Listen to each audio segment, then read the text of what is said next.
Hello student, ये आपका चौथा चैप्टर चल रहा था क्लास 12th में। इसमें सारणिक डिटर्मिनेंट्स जो आयु के बाद आयु जैसा ही दिखता है, इसमें अपन अब 4.2 में क्या पढ़ेंगे। हमने इसका पहले फर्स्ट में परिचय पढ़ा, क्या होता है सारणिक, कैसे इसमें सवाल बनते हैं। अब इस सारणी को कैसे व्यक्त करते हैं, एक अलग चीज है, त्रिभुज का क्षेत्रफल। अब इसको सारणी में कैसे व्यक्त करेंगे।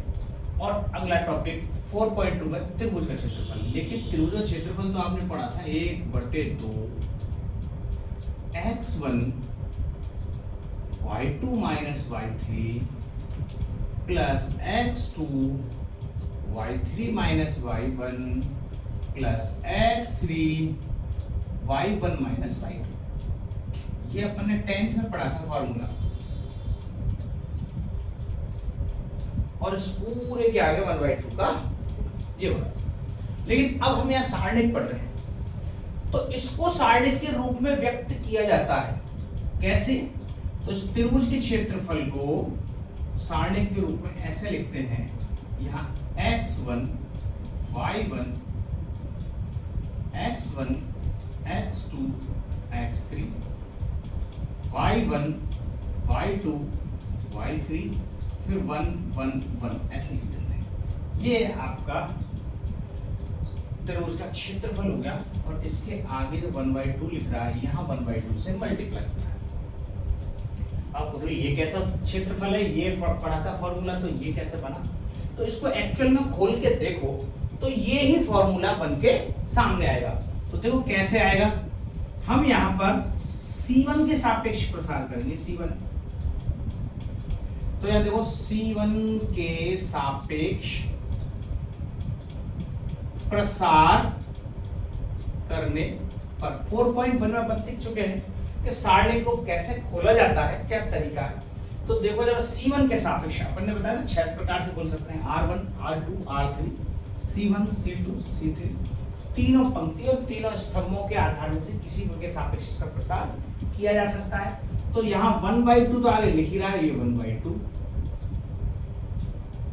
और अब x1 क्योंकि 1/2 को पूरे में गुणा है इसलिए बड़ा कोष्टक लगता है, ठीक है। x1 के सापेक्ष, तो x1 के साथ प्लस माइनस चिन्ह भी याद रखने पड़ेंगे, प्लस माइनस प्लस। तो x1 ये लाइन कैंसिल, y2 1 y3 1 ऐसा कुछ है, y2 माइनस y3।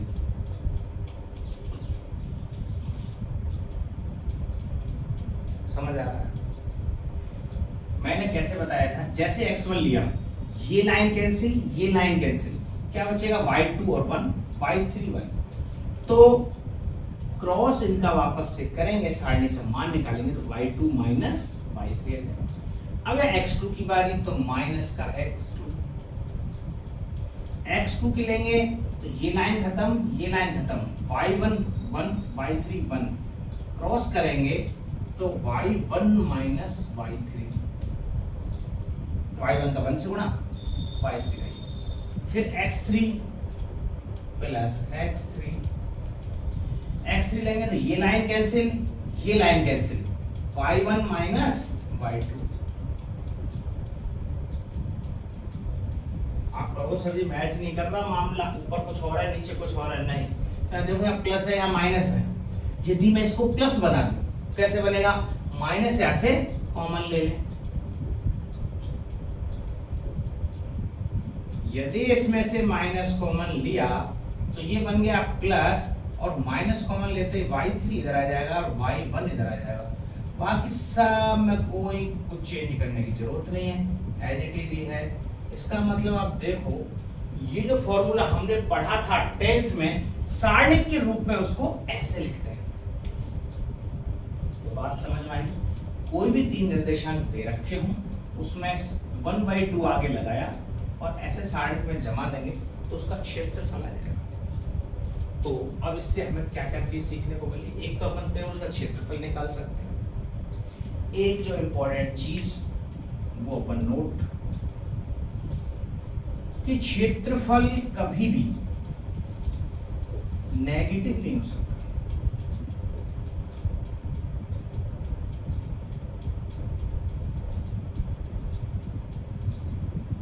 ऋणात्मक नहीं होगा।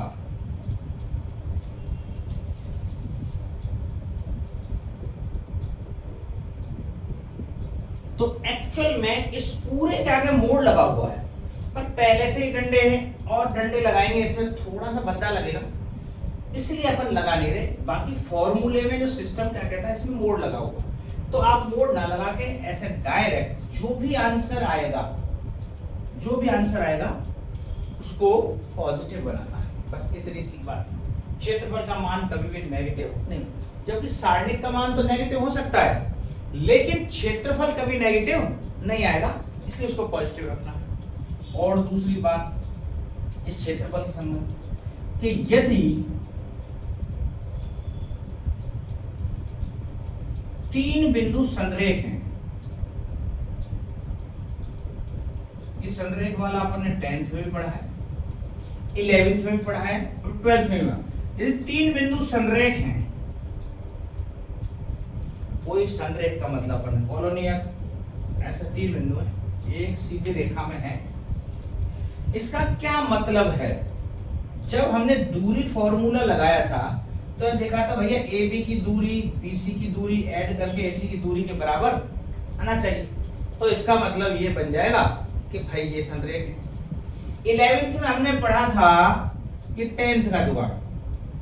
11th में क्या पढ़ा था, 11th में ये पढ़ा था कि भाई ए बी सी तीनों संरेख हैं, तो जो ए बी की प्रवणता है m1, बी सी की प्रवणता है m2, स्लोप प्रवणता ढाल, तो ये दोनों जब एक ही रेखा पर हैं तो m1 बराबर m2 होना चाहिए, तो ये तीन बिंदु संरेख होंगे। तो ये संरेखता की दूसरी शर्त थी। अब हम 12th में पढ़ रहे हैं क्षेत्रफल, त्रिभुज का क्षेत्रफल, तो हमें पता है यदि ये संरेख है तो इन तीनों बिंदुओं से त्रिभुज नहीं बन सकता, तो त्रिभुज का क्षेत्रफल 0 होता है। तो यहां पर तीसरी, यदि कोई पूछे सिद्ध कीजिए तीन बिंदु संरेख हैं तो त्रिभुज का क्षेत्रफल क्या होगा उस स्थिति में, यदि तीन बिंदु संरेख हैं तो त्रिभुज का क्षेत्रफल 0 होता है। तो ये बात आपको याद रखनी, बस इतना सा ही मामला है और आपका 4.2 पूरा एक्सरसाइज फिनिश, बस कुछ भी नहीं है इसमें। ठीक है, तो ये आप उतारें और फिर अपन एक्सरसाइज की तरफ चलते हैं। ये 4.2 के आपका पहला सवाल, निम्नलिखित प्रत्येक में दिए गए शीर्ष बिंदुओं वाले त्रिभुजों का क्षेत्रफल ज्ञात कीजिए। इसके उदाहरण क्यों नहीं बता रहा मैं, दो उदाहरण मात्र, सिंपल से उदाहरण है, जो ये सवाल है वैसा ही उदाहरण, तो मतलब ऐसा कुछ नहीं उदाहरण वाकई में अच्छे हैं या कुछ विशेष हैं तो मैं बताता जरूरत ही नहीं पड़ेगी, जो ये अपन एक्सरसाइज करेंगे उसी में सारे उदाहरण आपके, दो उदाहरण दे रखे हो जाएंगे। ठीक है, तो मैं इसलिए उदाहरण पहली बार इसके नहीं बताए, तो आप देखो छोटा चैप्टर है, इजी वे में हो जाएगा। इसमें तीन वो दे रखे हैं, फर्स्ट सेकंड थर्ड, इसमें तीसरा बता रहा हूँ। शीर्ष बिंदु दे रखे हैं सब, तो शीर्ष बिंदु दे रखे हैं, इसका मतलब ये x1 y1 होगा, ये x2 y2 होगा, ये x3 y3 होगा। और पूछा गया है त्रिभुज का क्षेत्रफल बताइए, तो त्रिभुज का क्षेत्रफल का फॉर्मूला, त्रिभुज का क्षेत्रफल बराबर 1/2, क्या पढ़ा x1 x2 x3 y1 y3 1 1 1 और ये फॉर्मूला है। तो ये फॉर्मूला है, जस्ट इसके बाजू में ये लिख दो जो मान है x1 माइनस का 2 है ना, और x2 3, x2 आ गया 3, x3 आ गया -1, y1 आ गया माइनस का 3, y2 आ गया 2, y3 आ गया माइनस का 1 और ये 1 1 1। अब जरा देखो, आपको समझने वाली बात बस यहीं पर है थोड़ी सी। मैंने उसको प्रूव करके दिखाया था, C1 के सापेक्ष प्रसार करें पर, ये बताया था मैंने कि C1 के सापेक्ष प्रसार कर दो तो वो फॉर्मूला क्रिएट हो रहा है। तो ऐसा नहीं है हमें जो हल करते समय C1 के सापेक्ष ही करना है सब में, तभी त्रिभुज का क्षेत्रफल निकलेगा। अरे इससे तो ये बात प्रूव हुई थी कि वो फॉर्मूला है वो इस सारणिक से ही बना हुआ है, तो फिर इस सारणिक को तो कैसे भी हल कर लो, मतलब C1 के सापेक्ष प्रसार किया हमने तो फॉर्मूला है, जबकि हमने तो ये बताया है कि भैया R1 के सापेक्ष करो, चाहे R2 के सापेक्ष करो या R3 के सापेक्ष करो, हर स्थिति में सारणिक का मान सेम ही आना है। तो ये अपनी सुविधा के हिसाब से आप चाहो जिसके सापेक्ष इसका प्रसार कर सकते हो। आप देख रहे हो C1 C2 माइनस माइनस की और संख्या ऐसी है, थोड़ा सा भ्रमित हो सकते हैं। सीधा सा ये 1 1 1 जो लिखा हुआ है इसी के सापेक्ष करो, तो ये 1 1 1 किसके साथ लिखा हुआ है C3, तो बस C3 के सापेक्ष प्रसार करो आप, खत्म कहानी, ताकि थोड़ा सा सरल हो सकता है। तो C3 के सापेक्ष सारणिक का प्रसार करने पर हमने ये बात प्रूव कर ली कि इसको ऐसा करने से त्रिभुज क्षेत्रफल निकलता है। अब आप इसको हल चाहे अपनी मर्जी से कैसे ही कर सकते हैं। तो जैसे ही हमने इसका देखो C3 के सापेक्ष 1/2 तो रहेगा भाई, बड़ा कोष्टक के पूरे 1/2 का गुणा हो रहा है। अब अंदर जैसे 1 के सापेक्ष इनके चिन्ह लगा लो पहले, plus minus plus minus plus, ये चिन्ह आपको पता रहने चाहिए ताकि आप गलती ना कर दो, ठीक है। तो यहाँ +1 अर्थात 1 को लिखने की जरूरत ही नहीं, 1 का गुणा होगा तो आगे। तो जैसे ये लाइन ली हमने तो ये गई, -8 का गुणा 3 से, -24, 2 का गुणा -1 से, माइनस +2, फिर माइनस का 1 लिखने की आवश्यकता नहीं है, माइनस लगा दिया। अब के ये लाइन गई और ये लाइन गई, तो सिस्टम वापस से देखो ये वाली लाइन गई है, -2 गुणा -8 तो प्लस का 16, -3 गुणा -1 माइनस का प्लस का 3, माइनस पहले से लगा हुआ है, रिजल्ट खत्म।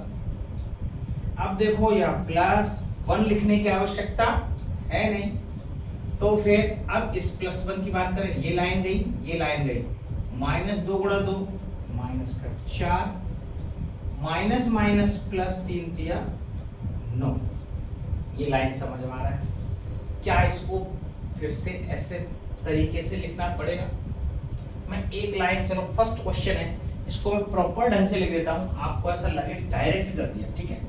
चलो एक लाइन अपन प्रॉपर ऐसे लिख देते हैं। जैसे इसमें होता है कि C1 के सापेक्ष प्रसार किया तो 1/2 और अपन 1 का गुणा कर रहे हैं इस 1 का, ठीक है। ये लाइन और ये लाइन कैंसिल होगी, तो इस 1 का गुणा करके जो चीजें बचेंगी वो क्या बचेगी, 3 2 -1 ये बचेगा। फिर माइनस का 1 के साथ गुणा करेंगे, -2 -3 -1 -8 ऐसा आएगा। फिर +1 के सापेक्ष गुणा करेंगे तो ये +1 का गुणा होगा, -2 -3 और 3 और 2 ऐसे, और ये पूरा ब्रैकेट अब बंद इस सब के साथ है। अब जरा इसको हल करें अगली लाइन में, जो मैंने काम डायरेक्ट किया था, अब यह थोड़ा सा, अब इसको देख लो आप। 1 का गुणा करेंगे, -8 दिया 24, 2 एकम 2 माइनस प्लस, क्योंकि यहाँ माइनस लगता है ये प्लस बन जाएगा। फिर माइनस का चिन्ह, 1 का गुणा करने का कोई 8 × 16 प्लस का 16 -3, तो ये प्लस बन रहा है, और फिर माइनस तो चिन्ह में है, प्लस माइनस का 4 माइनस प्लस का 9, और ये बड़ा कोष्टक पर। अब जरा देखो 1/2 -24 प्लस 2 -22, 16 में से 3 गए तो 13 -13, 9 में से 4 गए तो 5 प्लस के -22 प्लस के 13, 22 और 13 35, 35 में से 5 गए तो क्या बचेंगे 30 आए के माइनस के। मैंने बताया ये मोड़ लगना है इस पर। क्यों? क्योंकि क्षेत्रफल तो कभी माइनस में होता ही नहीं है, अर्थात 30/2 अर्थात 15। ठीक है, तो जो इसका क्षेत्रफल आएगा कितना आएगा? 15 इकाई। ऐसे करके लिखे। तो सारे इसमें फर्स्ट सेकंड थर्ड 3 दे रखे, मैंने थर्ड वाला बता दिया। फर्स्ट सेकंड आप होमवर्क में कर लेना, सिंपल सवाल है, कोई खास ऐसा है नहीं। सारणी का प्रसार कैसे करना है वो अपन 4.1 में सीख चुके हैं, और ये सारा इसका आंसर होता है। ठीक है, ये पहला सवाल होता।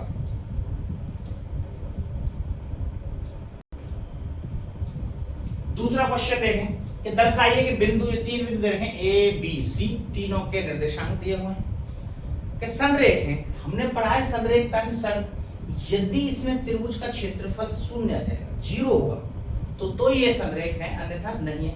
लेकिन वो खुद से कह रहा है दर्शाइए, इसका मतलब सिद्ध करना है। तो ये तो बात तय है कि ये संरेख हैं, बस हमें ये लाना है कि इनसे बने त्रिभुज क्षेत्रफल 0 होगा। चूंकि हम जानते हैं यदि कोई 3 बिंदु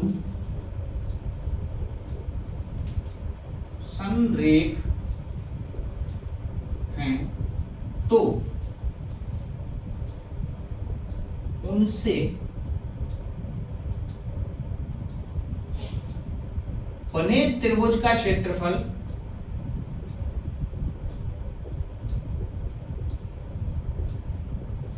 शून्य होता है। ठीक है, त्रिभुज का क्षेत्रफल 0 होगा उनसे बने। तो देखो जरा अपन निकाल के देखते हैं ये सारणी 1/2 त्रिभुज का क्षेत्रफल का क्या फॉर्मूला बताया है? x1 y1 x2 y2 x3 y3। ठीक है, x1 a b c, y1 b plus c, c plus a plus b, और फिर 1 1 1। इसका क्षेत्रफल 0 होना चाहिए, मतलब हम निकालें और ये क्षेत्रफल 0 आ जाए तब ये मतलब संरेख होंगे। तो जरा एक बार निकाल के देखें 0 है कि नहीं। 1/2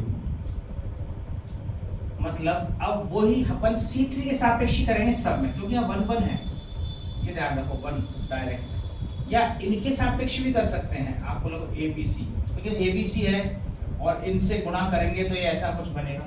तो C1 के सापेक्ष भी कर सकते हैं। तो इसमें देख लो C1 के सापेक्ष, पर ऐसा लिखना जरूर पड़ेगा, प्रसार करने पर C1 के सापेक्ष यदि अपन प्रसार कर रहे हैं तो फिर कैसे लिखेंगे? 1/2 a, ये लाइन ले ली, चिन्ह आपको पता है प्लस माइनस प्लस लगेंगे, ये ले लिया तो इसका ये लाइन गई, ये लाइन गई, 1 का गुणा c प्लस 1 से, c प्लस a, माइनस 1 का गुणा a प्लस b से, तो a माइनस b, ऐसे। फिर भाई माइनस का b आ जाएगा, माइनस का b आ गया, माइनस का b, ये लाइन गई, ये लाइन गई, 1 का गुणा b प्लस c से, तो b प्लस, माइनस 1 का गुणा a प्लस b से, a माइनस। यहाँ थोड़ा सा गड़बड़ हुआ, इस a को, ये लाइन गई थी, ये लाइन गई, इसका गुणा इससे, इसका गुणा इससे, ठीक है, दूसरे में ओके। फिर प्लस c, ये लाइन गई, ये लाइन गई, 1 का गुणा 1 प्लस b c से, तो 1 प्लस, माइनस 1 का गुणा c प्लस a से, तो माइनस c माइनस। चूंकि ये माइनस लग रहा है इसलिए दोनों को माइनस में कन्वर्ट कर दिया है इसने। तो जरा देखें, a से तो ये 1 कट रहा है भाई, इधर b से b कट रहा है, इधर c से c कट रहा है, बाकी का गुणा कर दो, जो कट गया ठीक है, 1/2, a का गुणा c के साथ ac, a का गुणा b के साथ माइनस ab, b का गुणा c के साथ माइनस bc, माइनस b का a के साथ गुणा प्लस a। बी का सी से साथ गुणा बी सी, सी का ए के साथ थोड़ा माइनस ए सी। अब जरा देखो ए बी से ए बी कट रहा है भाई, बी सी से ए बी सी कट रहा है, ए सी से ए सी कट रहा है। इसका मतलब इसका तो जो क्षेत्रफल है वो शून्य आ रहा है। अतः हम क्या लिख सकते हैं, या नीचे लैंग्वेज लिख लें, अतः बिंदु ए बी सी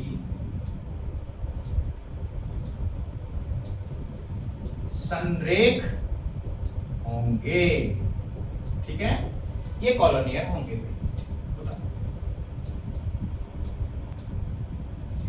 अब ये तीसरा क्वेश्चन देखो, प्रत्येक में k का मान ज्ञात कीजिए यदि त्रिभुजों का क्षेत्रफल 4 वर्ग इकाई है।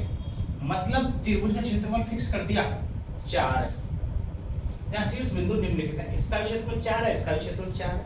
मतलब किसी भी एक सवाल को बंद कर लेते और एक आपके होमवर्क में हो जाएगा। मैं दूसरा वाला बता देता हूं आपको। तो k का मान कैसे निकलेगा, इसी टाइप का वो एक उदाहरण था इसलिए नहीं कराया, सेम उदाहरण डिट्टो इसी प्रकार से। तो त्रिभुज का क्षेत्रफल फॉर्मूला, त्रिभुज का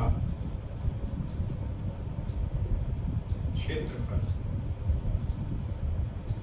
बराबर 1/2 -2 0 और 0 0 4 और k 1 1 1। ये सारणिक बन रहा है x1 x2 x3। देखो इसमें लिख लो x1 y1 x2 y1 x3 y2। ठीक है, और मैंने उसके हिसाब से जोड़ दिया। इसका जो क्षेत्रफल निकल के आएगा वो क्या आएगा 4।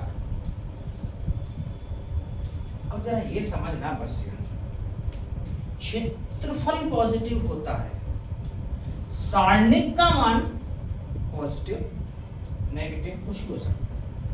तो जब ये हम मोड को, ये दरअसल मैंने बताया मोड है, तो उसको क्षेत्रफल को खोलेंगे या मान रखेंगे तो यहाँ जब मोड हम हटा रहे हैं तो ±4 है, क्योंकि क्षेत्रफल तो हम 4 ही देखते हैं। अब आपको -4 क्यों रखा जा रहा है, क्योंकि इस सारणिक का मान हो सकता है माइनस में आ रहा हो, हमने तो मोड लगा के इसको 4 बना दिया। ठीक है, तो इसीलिए आपको ध्यान रखना जब अपन हल करेंगे तो ±4 लिखना पड़ेगा। जितनी सीख इसमें बस ये चीज आपको समझनी है। 1/2 किसके सापेक्ष प्रसार करें ये अपन पता है, सबसे ज्यादा 0 के साइड में। इसमें देखो एक ही है, बाकी दो तो पॉइंट अपना भी 0 है। तो सीधी सी बात है, जिसके सापेक्ष ये कौन सा है C1, तो यहाँ लिखना पड़ेगा C1 के सापेक्ष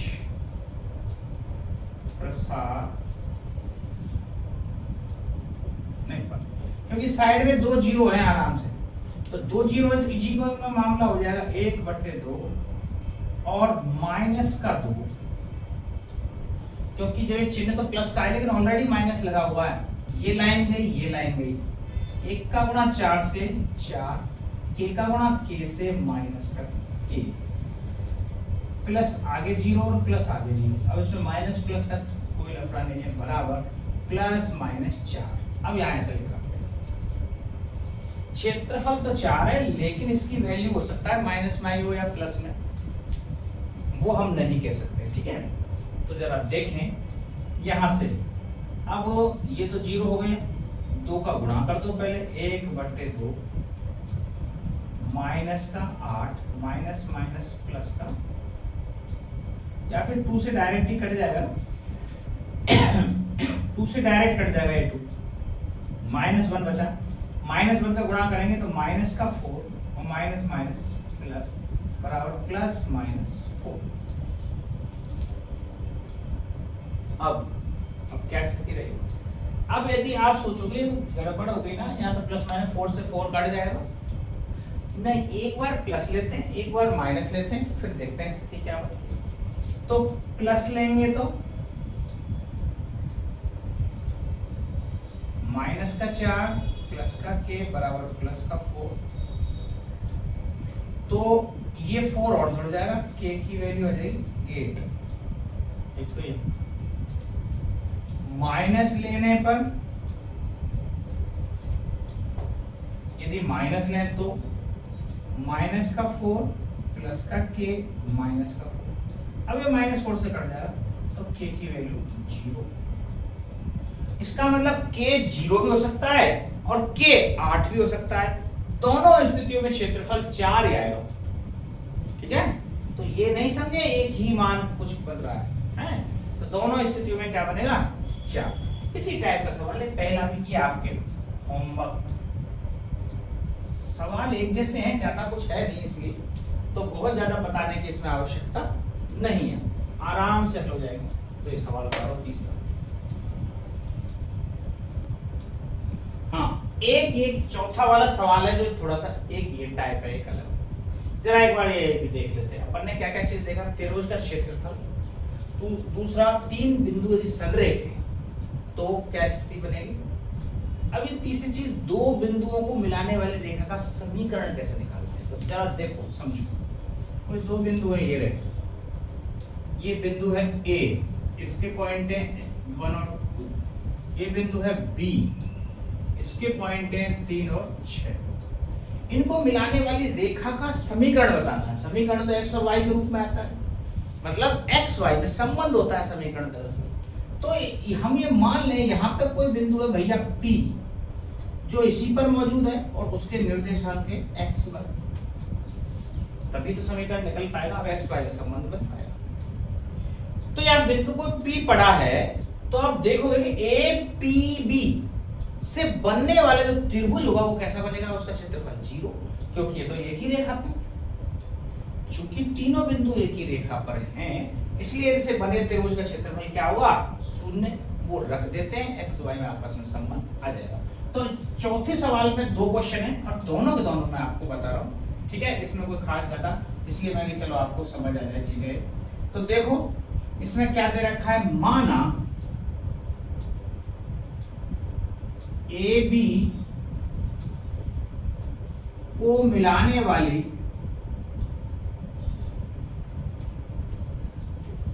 रेखा पर P बिंदु विद्यमान है। हम मान रहे हैं बात कि कोई AB को मिलाने वाली रेखा है, उस पर P विद्यमान है साहब। अतः APB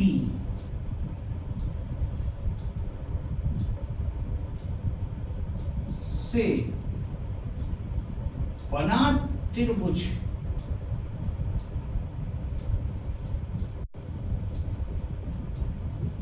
का क्षेत्रफल 0 होगा। तो तीनों बिंदु जब एक ही रेखा में है तो इनसे जो क्षेत्रफल बनेगा वो क्या होगा? 0 होगा। और यदि 0 होगा तो फिर अब आराम से इसमें अपन प्रॉपर्टी को लगा सकते हैं। वहां लिखो चाहे यहाँ लिखो, तो देखो 1/2 त्रिभुज का क्षेत्रफल का फॉर्मूला, ये x1 y1, ये x2 y2, वो x3 y3, या फिर इसको बीच में x2 y3 मान लो, ये x3 और ये y3। तो ऐसे बना लेते हैं 1 x3 2 y6। इनको नीचे भी लिखोगे तो कोई फर्क नहीं पड़ेगा, ऐसे नहीं बीच में ही क्यों लिखें? फिर x1 y1 x1 x2 x3 y1 y2 y3 ऐसे कर मान लिए। और यहाँ पे 1 1 1 और इनसे बनने वाला त्रिभुज क्षेत्रफल 0 बता रहे हैं। बस इसको हल कर लो, किसके सापेक्ष प्रसार करें तो ज्यादा बढ़िया। अब इसमें तो कहीं कोई 0 नहीं बन रही, 1 1 इन 1 के सापेक्ष कर देते हैं। C3 के सापेक्ष प्रसार करने पर 1/2 C3 के सापेक्ष ये प्लस, ये माइनस, ये प्लस। ठीक है, तो आप देखो ये प्लस ऐसे गई लाइन और ऐसे गई, 6 का गुणा x से 6x। अब डायरेक्ट लिख रहा हूं, 6 का गुणा x से कर दिया, y का गुणा इससे -3y। क्यों? 1 का है तो उससे मतलब ही नहीं है, और पूरे के साथ बड़ा बड़ा कर दो। माइनस ये लाइन गई, ये लाइन गई, 6 एकम 6 माइनस 3 दूनी 6 फिर प्लस 1, ये लाइन गई, ये लाइन गई, y माइनस 2x बराबर 0, ऐसा बोला। अब देखो जरा, इसमें क्षेत्रफल 0 दे रखा है, ये 1/2 है, 1/2 इस 0 के साथ में डिवाइड होगा तो ये तो 0 हो गया, खत्म कहानी। अगली लाइन क्या लिखी जाएगी यहां से आगे,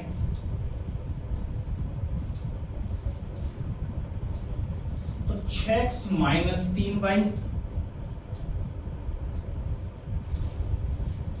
माइनस 6 माइनस 6 0, तो ये तो 0 हो गया, माइनस 0 कोई मतलब नहीं, plus y minus 2x plus y minus बराबर 0।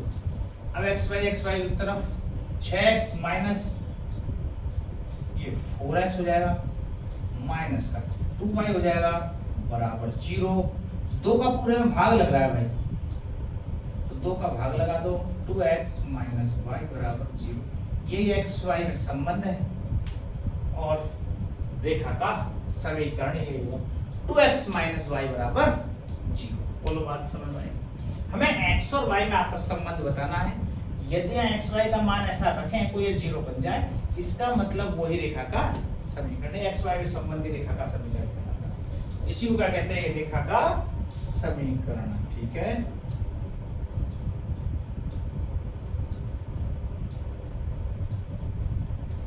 उतारो इसका दूसरा और बदलो।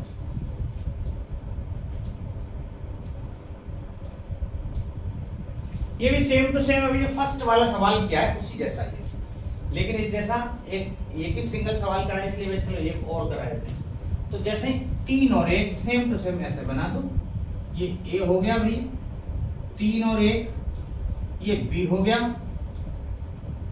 9 और 3, यहाँ कोई बिंदु c मान लो या p मान लो, 9 और 3 नहीं है, यहाँ पे इसके निर्देशांक मानेंगे x और y। तो हम यहां मानेंगे, माना बिंदु C जिसके निर्देशांक है x y, AB को मिलाने वाली रेखा पर विद्यमान है। भाई वो बिंदु C है, हमने मान लिया कि इस रेखा पर विद्यमान है, और यदि ये विद्यमान है तो इन तीनों से बना क्षेत्रफल 0 होगा। अतः ABC से बने त्रिभुज का क्षेत्रफल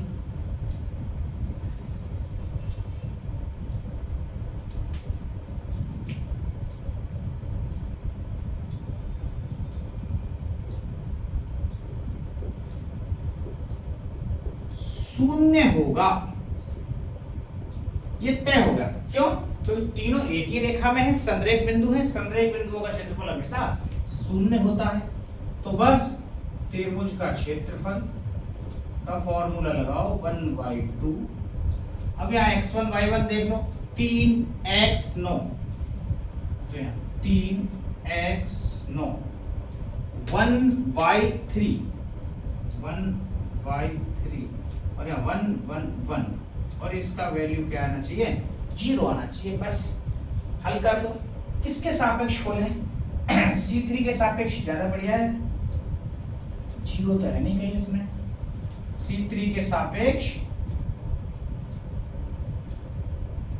प्रसार करने पर, तो जरा देखो 1/2, 1 ये लाइन ले ली, प्लस माइनस प्लस, तो ये 1 ले लिया अपन ने, तो देखो ये लाइन गई और ये लाइन गई, और यहाँ 3 का गुणा x से करेंगे तो 3x, माइनस y का गुणा 9 से करेंगे तो 9y, माइनस का 1, ये लाइन गई और ये लाइन गई, तो 3 का गुणा 3 से करेंगे 3 3 9, माइनस 9 का गुणा 9 से करेंगे 9, फिर अब ये लाइन गई और ये लाइन गई, y का गुणा 3 से करेंगे 3y माइनस एक्स बराबर 0 बराबर। अब आप देखो 1/2 बाहर है पूरे के, तो वापस से इससे गुणा होने के बाद ये 1/2 तो 0 बन जाएगा। तो हमारे पास बचेगा ही क्या, 3x माइनस 9y, ये 9 माइनस 9 0, सेम डिट्टो वही बन रहा है, तो उसी जैसा, और 3y माइनस एक्स।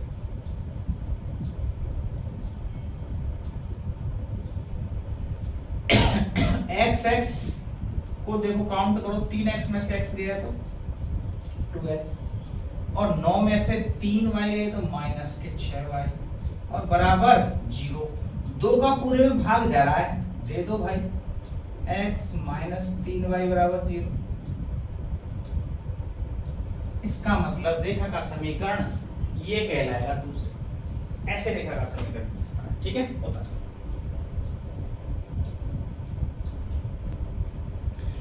ये वाला सवाल ऐसा अपन ने तीसरे में किया है। 5वां क्वेश्चन है आपका लास्ट। देखो के का मान पूछा है, वापस वही चीज दे रखी है, त्रिभुज का क्षेत्रफल 35 वर्ग इकाई दिया गया है। इसका मतलब इसे त्रिभुज का क्षेत्रफल बना लो भाई। तो त्रिभुज का क्षेत्रफल वाला फॉर्मूला क्या है, 1/2 सारणिक, तीनों के मान लिख लो, 2 5 के -6 4 4 1 1 1, और इसका क्षेत्रफल दे रखा है, वो कितना दे रखा है, 35। तो C3 के सापेक्ष ही प्रसार करेंगे डेफिनेटली, क्योंकि यह 1 1 है। C3 के सापेक्ष प्रसार आप किसी के भी सापेक्ष कर सकते हो, कोई ऐसी दिक्कत नहीं है कि इन्हें इसी के सापेक्ष क्यों करें। इसके सापेक्ष करोगे तो भी वो ही मान आने का है, कुछ भी अलग नहीं आएगा। पर मुद्दा यह है कि त्रिभुज का क्षेत्रफल 35 आ रहा है, पॉजिटिव है, लेकिन जब वैल्यू रखेंगे तो प्लस माइनस 35 लिखना। क्यों? क्योंकि सारणिक का मान तो माइनस में भी हो सकता है। तो यहाँ देखो जरा, जैसे ही मैंने ये मान लिया तो ये लाइन गई और ये लाइन गई, 5 चौके 20, -4 के, फिर ये वाली बात करें माइनस का 1 आएगा, ये लाइन गई और ये लाइन गई, 4 दूनी 8, ठीक है, 4 दूनी 8 और माइनस माइनस प्लस 6 के +1, ये लाइन गई ये लाइन गई, 4 दूनी 8, माइनस माइनस प्लस 6 पंजे 30, पूरे बराबर प्लस माइनस 35। ठीक है, ये 1/2 यहाँ है, इस 2 का डायरेक्ट इसमें गुणाई कर दो, खत्म, कहानी करो। तो 35 दूनी 70। अब यहां से केवल हमारे पास क्या बचेगा, जरा देखो, 20 -4 के -8 -6 के, माइनस का गुणा कर रहे हैं इसमें, प्लस 1 का तो कोई मतलब ही नहीं है गुणा करने का, 8 बराबर 35 दूनी 70। जो 1/2 इधर जाके 2 का गुणा कर दिया। अब जरा देखो के को जोड़ लो, एक तरफ है, जोड़ो, ये है के तो केवल 2, तो 6 और 4 10, माइनस का 10 के। अब संख्याएं जोड़ो, 20, ये -8 से +8 कट रहा है, 20 और 30 50, उधर जाएगा तो +-70 -50। इसका मतलब एक बार अपन प्लस लें और एक बार माइनस लें तो 2 वैल्यू निकल के आएंगी। तो एक बार प्लस लेने पर माइनस का 10 के बराबर 70, मैंने प्लस का ले लिया भैया 70, और या माइनस का 50, तो माइनस का 10 के बराबर 20 और के की वैल्यू माइनस का 2, एक तो यहां से -2 निकल गया। जब मैंने प्लस लिया, अब के माइनस लेने पर तो माइनस का 10 के माइनस का 70 और माइनस का 50, तो माइनस का 10 के 7 और 50 120। अब माइनस से माइनस कट गया, के की वैल्यू यहां से आ गया भैया 12, 10 का भाग लगाएंगे। बात समझ में आ रही है कुछ कुछ? तो के दो मान निकल के आ रहे हैं, एक तो 12 और एक -2। जो भी ऑप्शन में कहीं है 12 - 2 वो अपन टिक कर देंगे। इसमें शायद ऑप्शन में डी है, ये हमारा आंसर। ठीक है, बस ऐसा सवाल अपन कर चुके थे, इसमें थोड़ा सा और दे दिया, संख्या बड़ी कर दी, बाकी ऐसा कुछ भी नहीं है, पैटर्न हम ऐसा सीख चुके हैं। तो ये आपका 4.2 बिल्कुल आज समाप्त। 4.3 में कुछ नया सीखेंगे डिटरमिनेंट में। तब तक के लिए नमस्कार, धन्यवाद, पढ़ते रहिए।